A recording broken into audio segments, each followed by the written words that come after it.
Hello Libra, great to have you here. My name is Shona. Today's reading is a general love forecast for November 2025. As always, take the messages that resonate and release anything that doesn't. Don't forget to like and subscribe to stay connected with upcoming readings. Let's see what's headed your way, Libra. So welcome to your reading. First of all, I feel like you definitely have a lot of love and emotions for someone. And this person is stirring up a lot of affection within you. Like you really care about this person. And I feel like for some of you, it's to the extent where even if you can't be with them, you will care about them no matter what. So it's like a very deep soul connection that you have with another person where you want them to succeed. You want them to be okay. You want them to be happy, even if it's not with you. And so you help out with this person possibly behind the scenes. I'm getting like you falling in love with someone who you consider a friend. And behind the scenes, you do a lot of things like for them. You could offer them advice. I feel like they're coming to you for advice because you have a very balanced way in which you see the world. So they kind of come to you. They're like, I'm planning to do this. What do you think? What are some of the potential pitfalls? And I feel almost like, a sense of like liking somebody who you consider a best friend, where you just want them to be happy and you want them to, you want them to be yours, but if they're not going to be with you, you just want them to be happy. So I do feel this immense sense of unconditional love that you have for another person.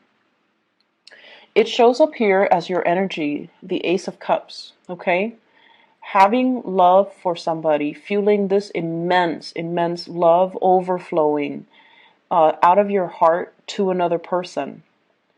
And I feel almost like there is something here in the spread that's telling me something's not getting off the ground. You could be working with this person, they could be a friend, and so you might not want to mess up the working dynamics or the friendship. And as a result of it, you don't let your feelings known, even though you feel it immensely. The person that you're dealing with, they show up as the Ace of Wands. I'm drawn to the scars. This is somebody that might have a lot of scars on their hands. Like physically, literally, they might have a lot of scars. Or it's somebody that really grabs life by the horns. They're adventurous. They're risky. They might not stay around in one place. They're trying to make a lot of things happen for themselves.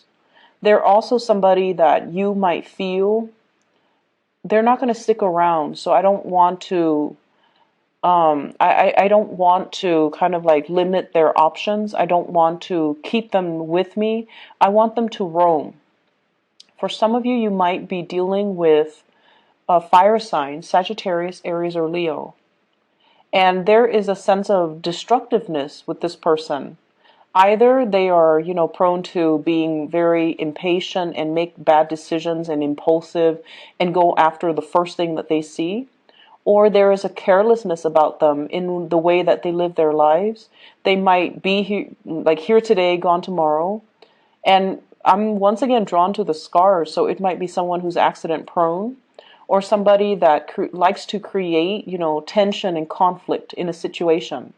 And so as much as you care about this person, I feel like you don't feel safety in their love, or you don't feel like they're the right person for you, even though you feel an immense sense of attraction and just kindness and like this soulful connection that you have with another person. And I feel like for many of you, especially, I see a very strong singles vibe. For many of you, you're not short on suitors. You're not short on attention from other people. But there is somebody in your midst that is very dynamic, very different, very colorful. They bring a lot of excitement into your life. If you feel like you've just been going through the motions, working hard and just getting through things, work and home too. then I feel like this person, they bring a breath of fresh air, or they're so exciting to be around. But for whatever reason, you don't trust. It's like things are just not getting off the ground for whatever reason. Um, taking two steps forward, one step back. It's like things are very, very slow, even though there's a lot of attraction and there's a lot of love. Something's not getting off the ground. So I'm inclined to believe like could be a friend that you're falling for, or somebody in your work environment, and you don't want to ruin the dynamics. The person could also have a lot of suitors. This is a card about communication and the arrows of love. She's kind of either pushing for the communication or she is blocking off the communication. It's somebody who is inundated by too many text messages, too many emails, too many messages, like through Messenger. So it's somebody that has a lot of attention that a lot of people like, and they might have a lot of things going on in their lives, and they're trying to sort things out. They're trying to manage, and they're trying to, they might have a lot of options as well. And so you see them as someone who's quite popular, very dynamic, very fun to be around, but you fear that as much as you love them and as much as you feel for them, you just you feel like they're not a safe choice. They're not a traditional type of a person that you would, normally go for. They're different. And so it can feel a little bit scary. It can feel a little bit scary. I feel like you're dating somebody or interested in somebody who is very different from the types that you dated in the past. So I feel like some of you, if you've been dating, for example, investment bankers, you're now drawn to, like a football coach. So it's like something very unconventional, and it's thrilling and exciting. It's somebody with a really good, like they have a lot of life experience under their belt, and it's somebody that has traveled a lot. It's somebody that is, they see the world as a place to explore. And if they come to you and they're like, hey, let's go exploring, you feel like you can't really trust them to be a good relationship partner. Just because they're more adventurous, more daring, more of an adrenaline junkie, you feel like you can't really trust them as a relationship partner. But I feel like your assessment might not be accurate. They might be, into the adrenaline rush, but that doesn't mean they're going to carry that into their relationship and say like, oh, I'm not monogamous, because one person's not enough for me. I don't feel that way. So I feel like, what they do to find the thrill in other areas of their life doesn't really translate over into their love arena. So I feel like you might need to, really look at this person and how their patterns in relationships and how they live their lives. But I feel like they're very honest and very truthful. But I feel like something's not really getting off the ground because you fear the connection. I feel like for others of you, there's another relationship partner as well. And what I have is somebody that's offering you something very solid, someone who's very hardworking, somebody who's like a safer choice. They're predictable, they're romantic. They're also like, they don't leave when the going gets rough. And they're somebody that stays around. They don't really like to experiment. They like the tried and true, and they're like a creature of habit. And I feel like it might be an earth sign, a Taurus, a Virgo, or Capricorn. And I'm also feeling like you might be drawn to a workaholic, not an alcoholic, a workaholic. Someone that takes their jobs really, really, really seriously. They might be a little bit dull and boring, and they're all work, work, work, and they don't really talk about anything else. And I feel like you want to offer this person some fun, some excitement, but it just seems like you can never get past that friend zone, okay? For whatever reason. It might be the environment that you're in. So bring them out of that environment and bring them into your world, and then introduce them to new things. I feel like it's just a matter of you taking the initiative to kind of bring them away from their natural habitat and then crossing over to your world so you can show them some fun. You can show them how you do things, so that the two of you can be alone. So finding alone time, I feel like if there's a stalled relationship, or if things are just not really getting off the ground, finding a way for you to kind of bring them into your world, either solicit them for a date, or tell them to meet you for coffee, or tell them to, hey, why don't you take a break from work and come with me for a walk. Be very, very nonchalant about it, or be very like just be very just don't come into it expecting, let's have a big date. Just so you can make that initial connection with them and then get to know them a little bit better, because I feel like your initial assessment might not be accurate about a specific person.